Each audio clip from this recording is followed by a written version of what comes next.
Richard Southern joins us once again. Hey, Richard. Hey, Janella. Hey, so you're one of millions of Canadians who are working from homes these days. And I've actually wondered about this, and some experts are saying that it could become the norm after this is all over. Yeah, it makes sense, right? Like, this is going to stick for some people now that you know it works, right? So 43% of people apparently before this crisis, Janella, 43% already worked from home with some frequency. But now, of course, that's absolutely through the roof. Research finds that it's actually best maybe to do a hybrid, and this is what we might actually see, when this crisis is over. Research finds that working remotely for 2 to 3 days is the most productive. That gives employees 2 or 3 days of meetings and collaboration and interaction, and then the opportunity to work from home and maybe be a bit more productive the rest of the week.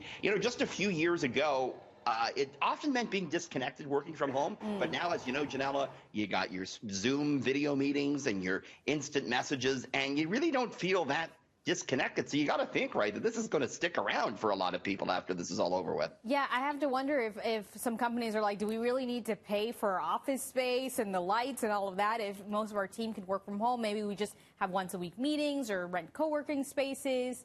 And then you're realizing, wait a minute, I'm not spending so much money on transportation, gas money, or TTC parking money. It makes sense for everyone, I think. Yeah, I'm sure you'd love to get back to the office, though. I do miss everyone. I give you that much. I do miss being around the office. I got to say, at first I felt kind of, resentful that I was one of the only ones having to come into work, but now I feel lucky that I get to leave my house. It's true. It changes the pace a bit, doesn't it? Yeah. Okay, speaking of spending time at home, it seems to have fueled a new hobby that is getting a rise out of a lot of people.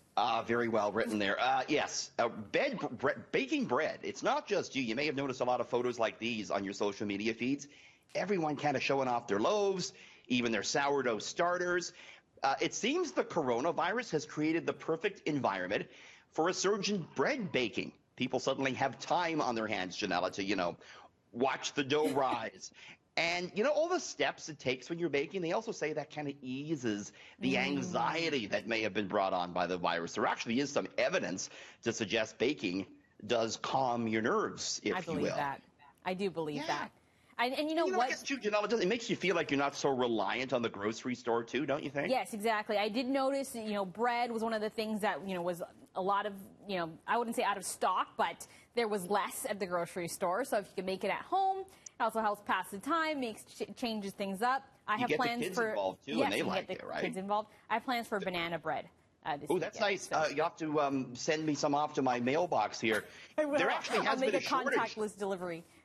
That's right. You leave it at the door and knock for me. There actually has been a shortage of flour and yeast as everyone kind of buys in bulk, but experts say that should be back on store shelves pretty soon. And you can make bread without yeast. I think it's the sourdough is one that you can do without yeast. That's another thing. It's easy to do around the house. That's probably leads to its appeal as well, I think. Yeah, it fills up a lot of time, too. Okay, The long weekend is around the corner, although I don't know if anyone really, if that means much to anyone with everything shut down. But we know that the Easter Bunny is going to be hard at work in at least one country. Yeah, New Zealand today said that the Prime Minister of New Zealand said she's classifying the Easter Bunny as an essential worker, meaning it can continue to operate through the lockdown.